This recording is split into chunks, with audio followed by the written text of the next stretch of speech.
Hi everyone, and welcome to this guided meditation with me, Espen Haugen. Going reading from this book, Money and the Law of Attraction, and learning to attract wealth, health, and happiness by Esther and Jerry Hicks, the teaching of Abraham.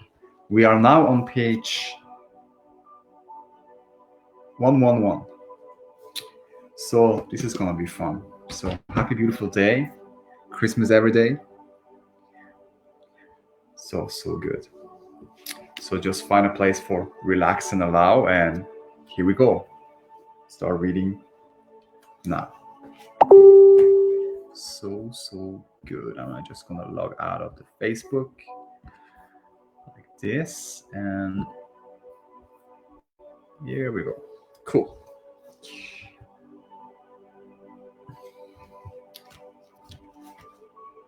Could I congenital illness be vibrationally resolved? Jerry, can a congenital illness, something a person came into physical form with a birth, be resolved by thought? Abraham, yes. From wherever you stand, you can get to wherever you want to be. If you could understand that your now is only the jumping off place for that which is to come, could you move quickly, even from dramatic unwanted things, to things that please you? If this life experience contains the data that causes you to give birth to a desire, then the wherewithal to accomplish it is available to you. But you must focus upon where you want to be, not where you are, or you cannot move toward your desire. However, you cannot create outside your own beliefs. Happy beautiful day, Dory and Jen. So good. Major diseases come and go, but why? Jerry, in my earlier years, there were major diseases, tuberculosis and polio, that we hear very little of anymore. But we're not short of diseases, but because now we have the heart disease and cancer, which we almost never heard of back then. In those days, syphilis and gonorrhea were constantly in the news. We don't hear much of those, but now AIDS and herpes stay foremost in the news.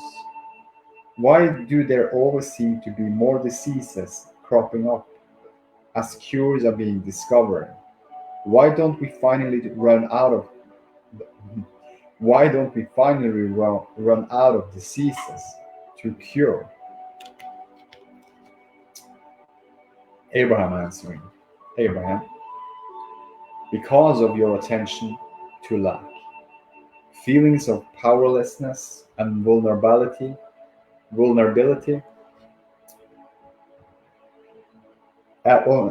feelings of powerlessness and vulnerability all produce more to feel powerless and vulnerable about. You cannot focus upon the conquering of disease without giving your attention to disease.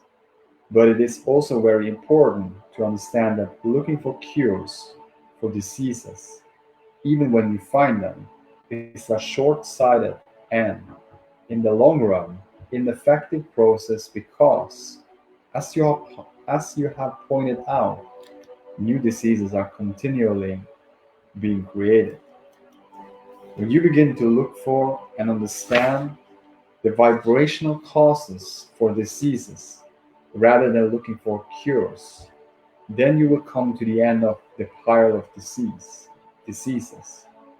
When you are able to deliberately accomplish the emotion of ease and it is accompanying vibrational alignment, it is possible to live disease free.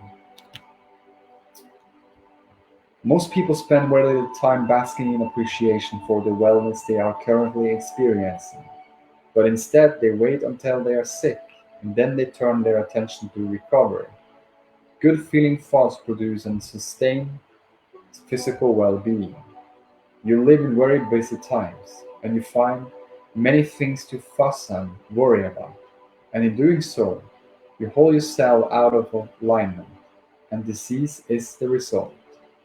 And then you focus upon the disease and perpetuate more disease, perpetuate more disease. But you can break the cycle at any time.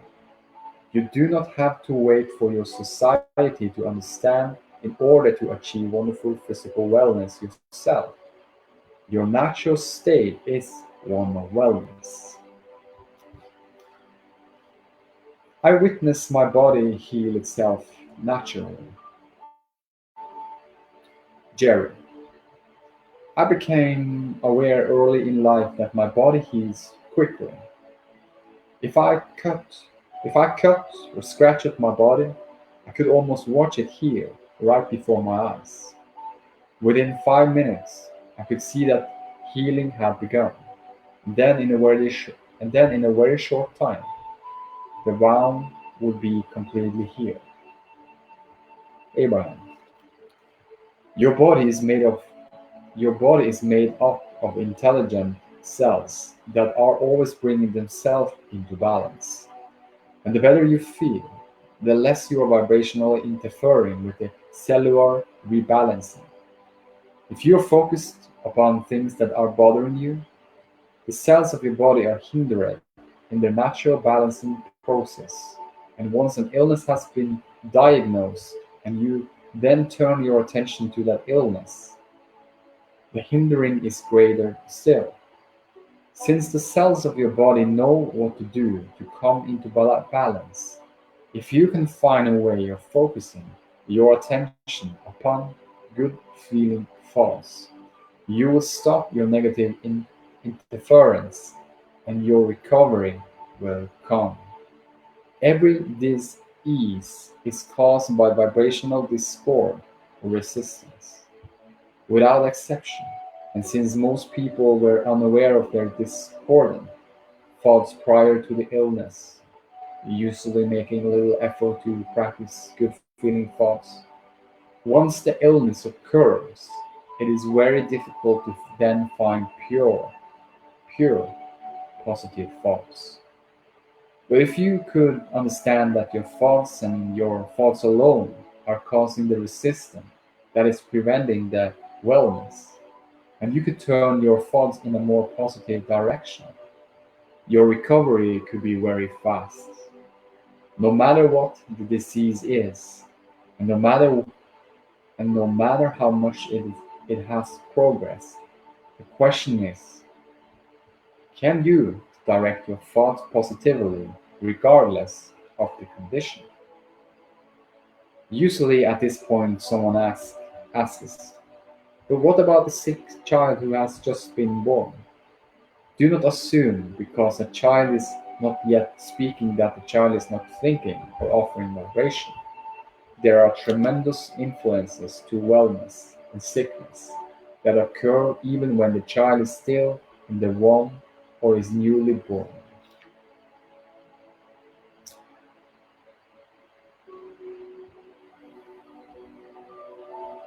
By attention to wellness, I'll maintain wellness.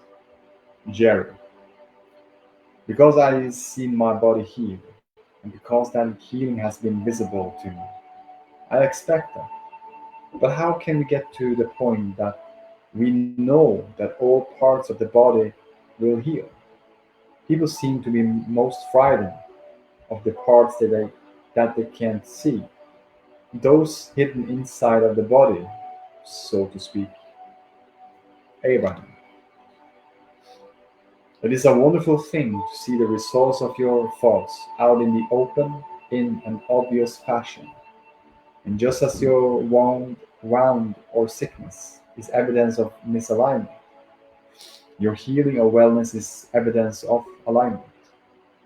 Your tendency toward wellness is much stronger than your tendency for illness.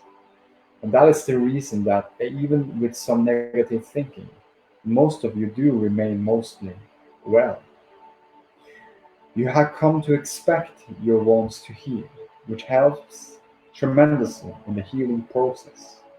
But when the evidence of your illness is something that you cannot see, where you must rely on the investigation of your doctor, who, use, who uses his medical tests or equipment to probe for information, you often feel powerless and fearful, which not only slows the healing process, but also is a strong reason for the creation of illness.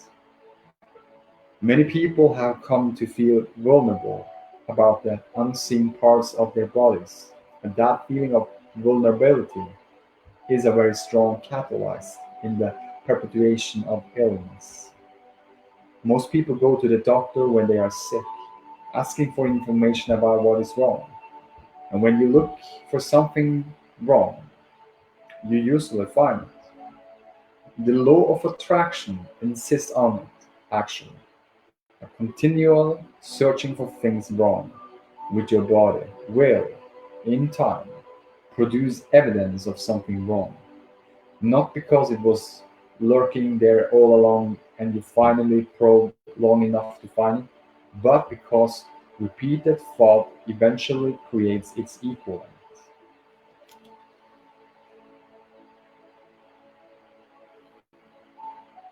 When inspired to visit a medical doctor,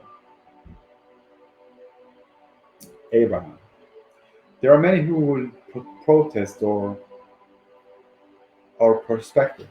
There are many who would protest our perspective, claiming that we are irresponsible when we do not encourage regular checkups on the quest for things that have gone wrong, or are getting ready to go wrong, or could potentially go wrong with your physical body. And if we did not understand the power of your thoughts, we might even say that if it makes you feel more secure to go to the doctor, then by all means go. In fact, sometimes when you go looking for the trouble and do not find it, you do feel better. But more often than not, the repeated looking for something wrong over time creates it. It is really that simple. We are not saying that medicine is bad or that there is no value to be received by a visit to your doctor. Medicine, doctors, and all healing professions in general are neither good nor bad at their own face value, but instead they are as valuable as your vibrational stance can allow them to be. Our encouragement is that you pay attention to your emotional balance. Work deliberately to find the best feeling thoughts you can find and practice them until they are habitual. And in doing so, you will tend to your vibrational alignment first, and then follow through with whatever action you feel inspired to.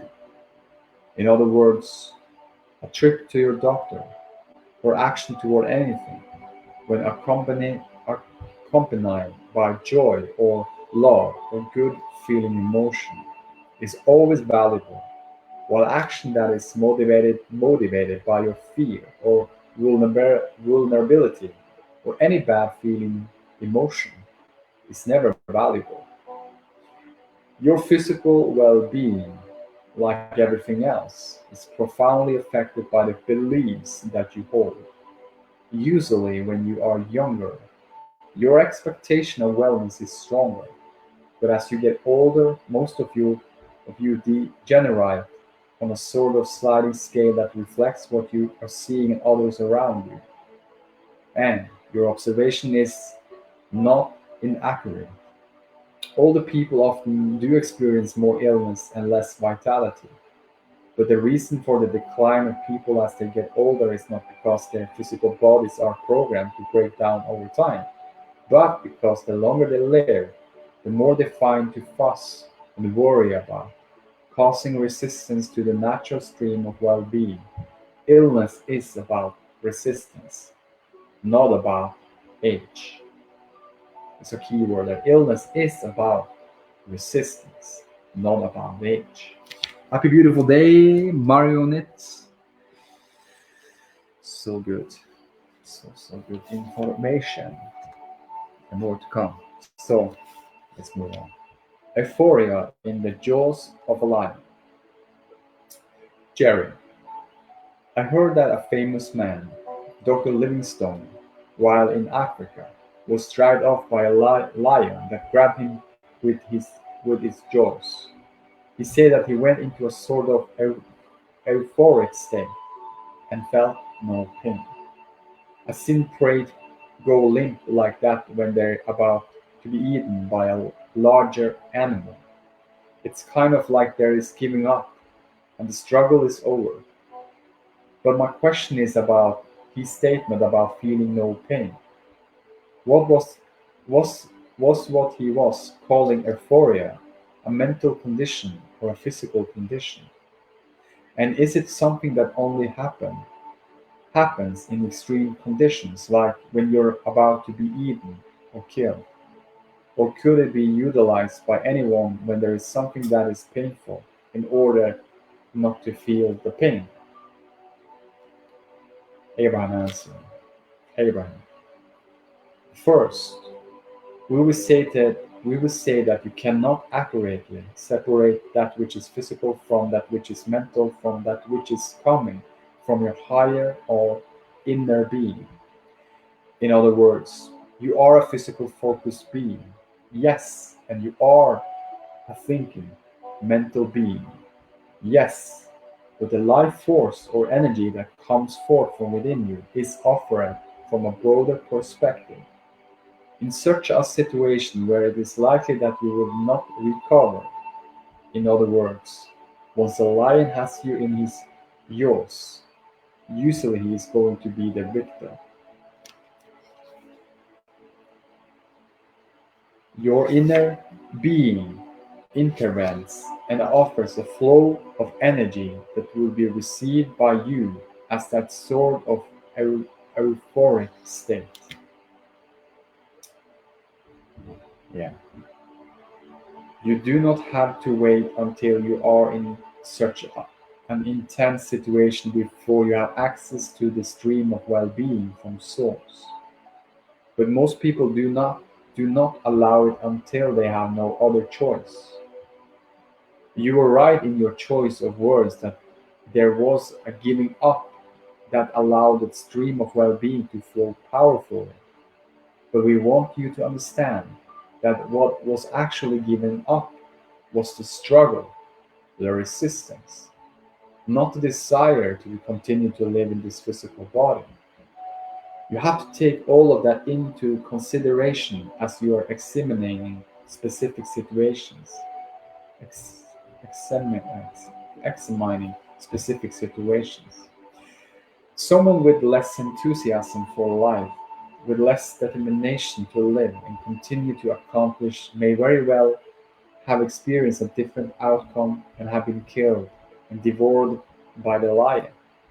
Everything that you experience is about the balance of thought between your desires and your expectations. A state of allowing is something that must be practiced in normal day to day circumstances, not in the midst of attacks by lions, but even in the middle of such an intense situation. The power of your intentions always causes the outcome. Practice alignment brought about by consistently good feeling thoughts. It's the path to being pain free. Pain is only a more empathic indicator of resistance. First, there is negative emotion, then more negative emotion, then more negative emotion.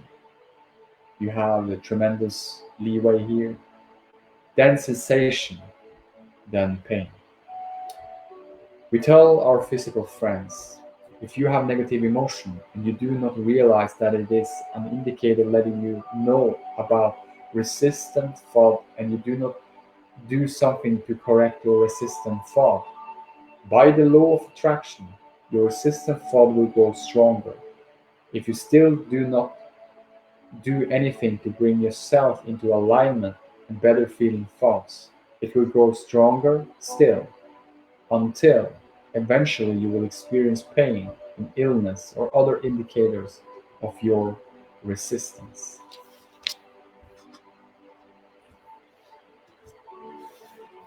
also good.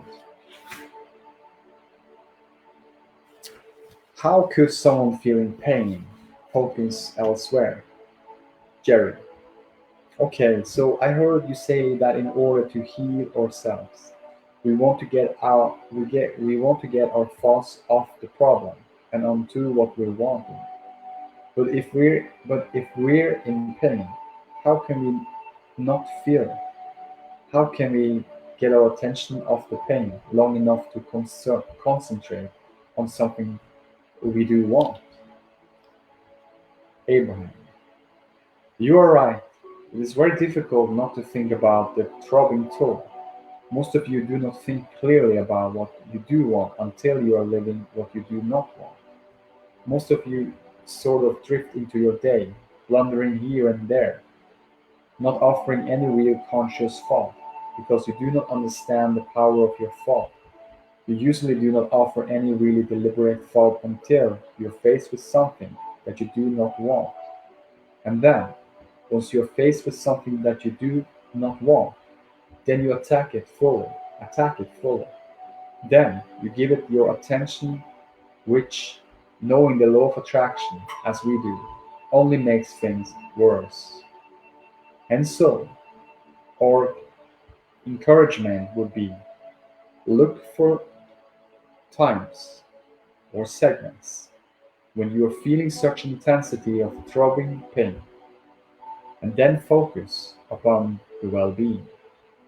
You have to find a way of separating what is happening in your experience from your emotional response to what is happening. In other words, you could have pain in your body, and during that pain, you could be feeling fear, or you could have pain in your body while feeling hopeful. The pain does not have to dictate your attitude or the thoughts that you are thinking. It is possible to think about something other than the pain. And if you can achieve that, then, in time, the pain will subside. However, if once the pain occurs, you give the pain your undivided attention, then you will only perpetuate more of what you do not want. Someone who has been focusing negatively upon any variety of subjects and now is experiencing pain, now has to overcome the pain and focus positively. You see, your negative habit of thought brought about the illness, and to suddenly switch to the positive thought required to allow wellness is not likely to be a fast process because now you have hindering pain or illness, or both, to contend with.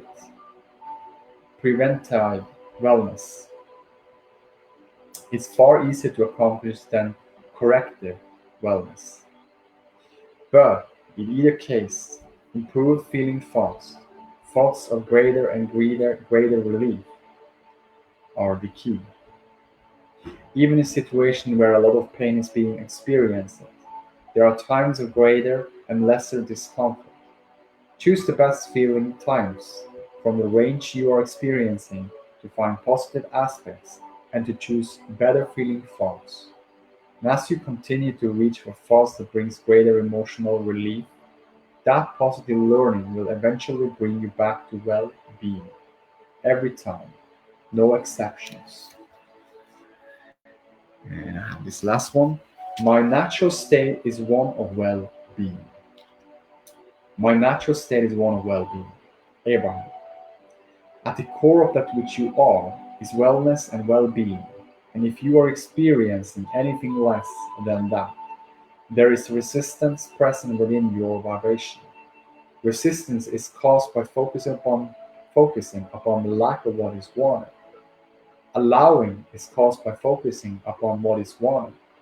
Resistance is caused by thought that does not match the perspective of your source. Allowing is experienced when your current thoughts do match the perspective of your source. Your natural state is one of wellness, one of absolute health, one of perfectly bodily conditions. And if you are experiencing anything other than that, it is only because the balance of thought within you is toward the lack of what you want instead of what you do It's the lack of what you want instead of what you do want.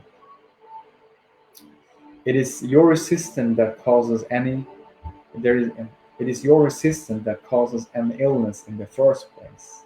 And it is your resistance to illness that holds it to you once it is there. It is your attention to what you do not want that creates unwanted things in your experience. And so it is logical that your attention to what you do want would be appropriate, would be the same. Sometimes you think you are thinking about being well, when you are really worried about being sick. And the only way to be sure of the vibrational difference is by paying attention to the emotion that always accompanies your thought. Feeling your way to the thought that promote wellness is much easier than trying to think yourself there. Make a commitment to yourself to feel good and then guide your thoughts accordingly,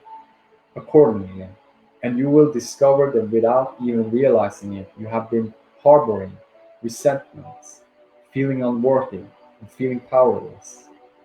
But now that you have decided to pay attention to your emotions, these resistant, illness producing thoughts will no longer go unnoticed. It's not natural for you to be sick, and it is not natural for you to harbor negative emotion. For, at your core, you are likely your inner being. You are well, and you feel very, very good. So that's it. That's it for today. Wow. Let's see here. There was something. Let's see here. Where was it? There. Yeah, there you go. Just turn on the light. Just tap in, tune in, tap in, and turn on into who you are. And then you will see things how it's evolving. You will feel the Christmas feeling, like everything. You will feel that fun and happiness of who you truly are and in all what you do now.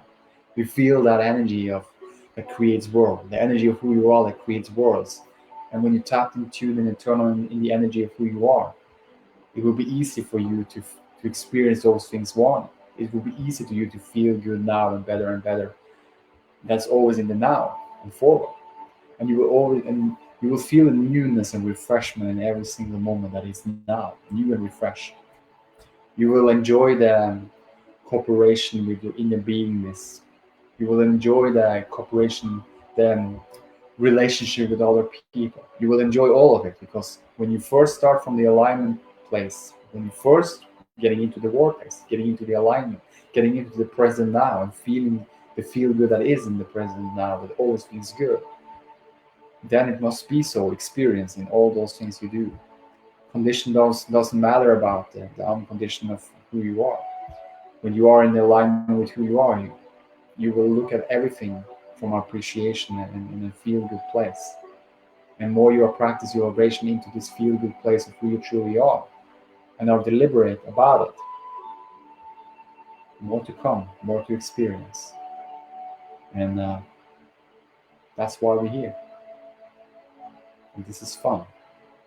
And we can always, always, always tap into this vibration of who we are.